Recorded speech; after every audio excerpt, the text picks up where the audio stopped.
दोस्तों नमस्कार, प्रणाम, अभिवादन स्वीकार करें। शुरू करते हैं आज की बड़ी खबरें। किसानों के लिए कृषि मंत्री कमल पटेल ने अधिकारियों को दिए निर्देश। किसानों को जल्द मिलेगी अब यह सुविधा। वहीं रबी फसल खरीदी को लेकर जारी हुए हैं निर्देश, आप सभी जान लें। गेहूं, चना, सरसों, मसूर बेचने से पहले आप सभी को यह जानना जरूरी होगा कि क्या निर्देश जारी किए गए हैं। वहीं 10 मार्च से चुनाव आचार संहिता लग सकती है, तो चलिए देखते हैं सारी खबरें विस्तार से। शुरू करने से पहले आप इस चैनल को सब्सक्राइब कर लीजिए ताकि आगे भी आपको ऐसी वीडियो मिलती रहे। करते हुए जाना वीडियो आपको शीघ्रता से मिले। जानकारी पूरी पाने के लिए वीडियो अंत तक जरूर देखिएगा। किसानों को जल्द मिलेगी सुविधा, कृषि मंत्री ने अधिकारियों को दिए हैं निर्देश। मध्य प्रदेश में किसानों के हित में बीते दिनों कृषि मंत्री कमल पटेल ने अधिकारियों को बड़े निर्देश दिए हैं। दरअसल विभागीय समीक्षा के दौरान कृषि मंत्री कमल पटेल ने कहा कि किसानों को स्मार्ट बनाने के लिए किसान स्मार्ट कार्ड देने की कार्रवाई जल्द से जल्द पूरी की जाए। इसके साथ ही कृषि मंत्री कमल पटेल ने कहा कि किसानों के लिए ऐसी नीतियां तैयार की जाए जिससे किसान सीधे तौर पर लाभान्वित हो सकें। इसके साथ ही कृषि मंत्री ने कहा कि मंडी में खाद, बीज, दवाई के लिए खेती से संबंधित आवश्यक उपकरण उपलब्ध कराए जाएंगे जिससे किसानों को राहत मिलेगी। इसके अलावा किसान मंडी में अपनी फसल विक्रय करने के बाद खाते में आने वाली राशि का उपयोग स्मार्ट कार्ड से खरीद में कर सकेंगे, तो बहुत अच्छी सुविधा है। इसके अलावा किसानों को आवश्यक घरेलू सामान किफ़ायती दामों पर उपलब्ध कराने के लिए आर्मी कैंटीन की तरह ही मंडियों में कैंटीन की भी व्यवस्था की जाएगी। इस पर जल्द कार्य शुरू किया जाएगा। साथ ही कृषि मंत्री कमल पटेल ने अधिकारियों को निर्देश दिया और कहा कि किसानों को बेहतर व्यवस्थाएं दी जाए, जिसके लिए कार्य योजना बनाकर पायलट प्रोजेक्ट के रूप में चिन्हित स्थानों पर इस योजनाओं को शुरू किया जाए। साथ ही किसान क्लिनिक खोले जाएंगे, जिसे लेकर 13 मंडियों में पायलट प्रोजेक्ट के रूप में कार्य शुरू कर दिया गया है, जहां प्रथम श्रेणी में 13 मंडियों में किसान क्लिनिक खोले जाएंगे। वहीं किसान क्लिनिक को लेकर तैयारियां शुरू कर दी गई है, जहां किसानों का स्वास्थ्य परीक्षण किया जाएगा और उन्हें प्राथमिक उपचार भी उपलब्ध कराया जाएगा। तो अच्छी बात है, गुड न्यूज़ है। वहीं अगली जानकारी है, 10 मार्च से लागू हो सकती है प्रदेश में आचार संहिता। शनिवार को तैयारियों को लेकर मीटिंग हो चुकी है। प्रदेश में नगरीय निकाय तथा पंचायत चुनाव आने वाले हैं, जिसे लेकर 10 मार्च को निर्वाचन आयोग चुनाव की तारीखों का ऐलान कर सकता है। सूत्रों की माने तो 10 तारीख से ही राज्य में चुनाव आचार संहिता लागू होने की संभावना जताई जा रही है। कलेक्टर के साथ वीडियो कॉन्फ्रेंसिंग के जरिए राज्य चुनाव आयुक्त बीपी सिंह ने तैयारियों को लेकर मीटिंग की और यह बयान दिया। सूत्रों से मिली जानकारी के अनुसार अनुमान लगाया जा रहा है कि राज्य निर्वाचन आयोग निकाय चुनाव को 2 और पंचायत चुनाव को 3 चरणों में कराने की तैयारी कर रहा है।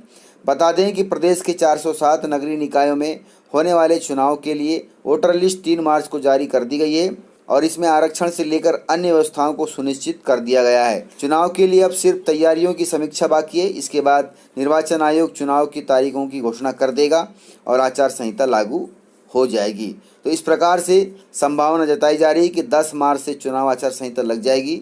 और चुनाव आचार संहिता के बारे में आप सभी जानते हैं, आप किसी प्रकार का किसी भी मतदाता को प्रलोभन नहीं दे सकते चुनाव जीतने के लिए, वोट डालने के लिए।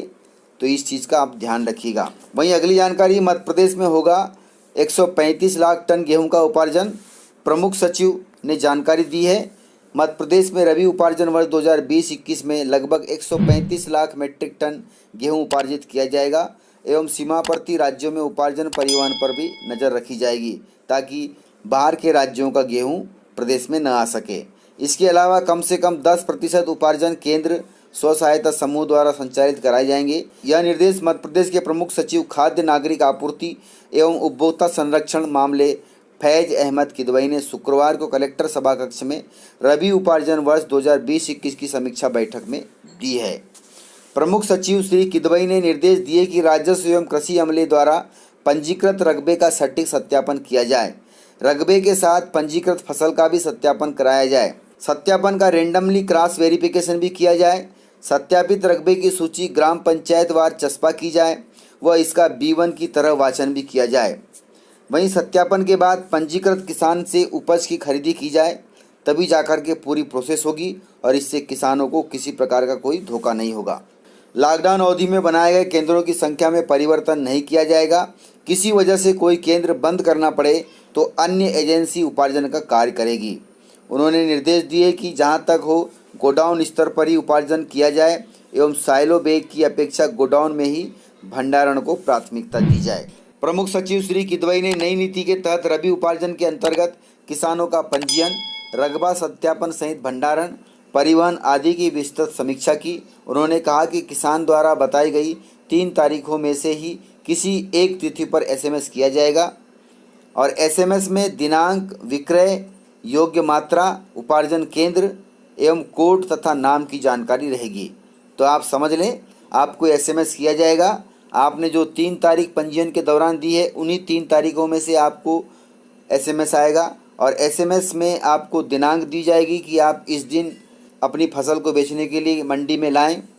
वहीं विक्रय योग्य मात्रा दी जाएगी, मतलब कितना कुंटल आप गेहूं बेच सकते हैं। उपार्जन केंद्र का कोड दिया जाएगा एवं आपके नाम की जानकारी भी दी जाएगी। एसएमएस 3 से 5 दिन पूर्व भेजा जाएगा ताकि आपको फसल का आवागमन करने में समय मिल सके। उन्होंने यह भी कहा कि उपार्जन केंद्र स्थल का निर्धारण जिला उपार्जन समिति द्वारा कलेक्टर अनुमोदन के बाद ही किया जाएगा। सामान्य रूप से केंद्र को गोदाम परिसर में खोला जाएगा। प्रत्येक तहसील में कम से कम एक केंद्र खोला जाएगा। किसानों की संख्या 200 से 750 रखी जाएगी खरीदी के दौरान। उन्होंने यह भी कहा कि केंद्र पर 3000 से 5000 मीट्रिक टन मात्रा का उपार्जन किया जाए प्रतिदिन, जिसमें 50% तक की कमी व वृद्धि संचालक खाद्य द्वारा की जा सके। मैप किए गए उपार्जन केंद्र पंचायतों के केंद्र में हो, जिससे कृषकों को 25 किलोमीटर से अधिक दूरी तय न करना पड़े। वहीं जिन जिलों में गेहूं का पंजीयन कम हुआ है, वहां मंडी स्तर पर कम से कम एक केंद्र खोला जाए। प्रमुख सचिव किदवई ने सभी कलेक्टरों से कहा कि उपार्जन केंद्रों में किसानों को पर्याप्त एवं बेहतर सुविधा सुनिश्चित की जाए। उन्होंने कहा कि सभी केंद्रों में बारदाने का स्टॉक रखें। इस दौरान गोदाम में पूर्व से रखे हुए अनाज की समीक्षा के दौरान प्रमुख सचिव किदवई ने कहा कि किसी भी स्थिति में बहुत पुराना खराब अनाज उचित मूल्य की दुकानों पर नहीं जाना चाहिए, तथा संबंधित अधिकारी के विरुद्ध कार्रवाई की जाएगी। गोदाम में रखे हुए अनाज का एफसीआई से तुरंत उठाव के लिए प्रक्रिया तेज करने के भी निर्देश जारी कर दिए गए हैं। तो इस प्रकार से जारी किए गए निर्देश प्रमुख सचिव